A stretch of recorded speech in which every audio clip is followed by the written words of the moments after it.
Hello everyone, hope you're all doing well, and in today's video we're going to be discussing a very intriguing aspect of the Elden Ring DLC bosses that hasn't really been explored in a technical manner, which is the effect of Black Flame and Destined Death on the DLC bosses.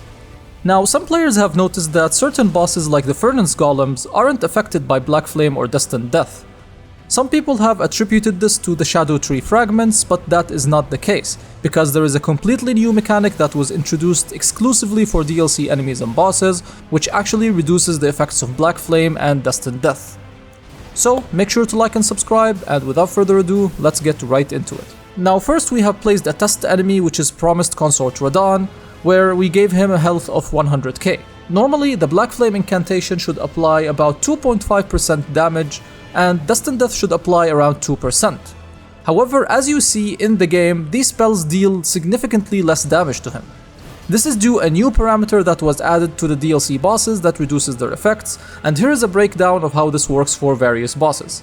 Now, we have 4 bosses that has a lot of reduction, which are Bale the Dread, Mesmer the Impaler, Metyr, Mother of Fingers, and Radahn, the Promised Consort.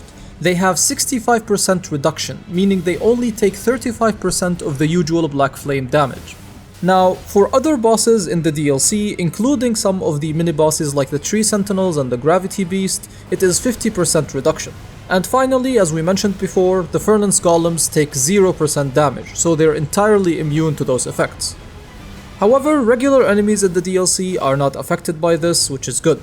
Initially, some players speculated that the Furnace Golem's immunity might have a lore connection to the Fell God and the Godskins, but this isn't concrete.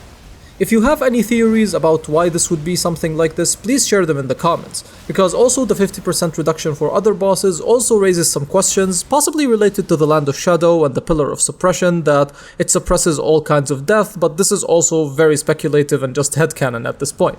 One possible reason would be is that they added this mechanic to make the DLC bosses harder, though I kind of disagree with the approach, to be honest, because it kind of, especially for those 4 bosses, it really takes away more than half of the power of those incantations and those spells and those attacks, so it feels kind of forced difficulty. But yeah, this is what we got, sadly. So yeah, I hope you enjoyed this video. Make sure you check out the Garden of Eyes Overhaul mod on Patreon for some of the best mods that are in early access. And yeah, hope you like and subscribe, and see you later. Bye bye.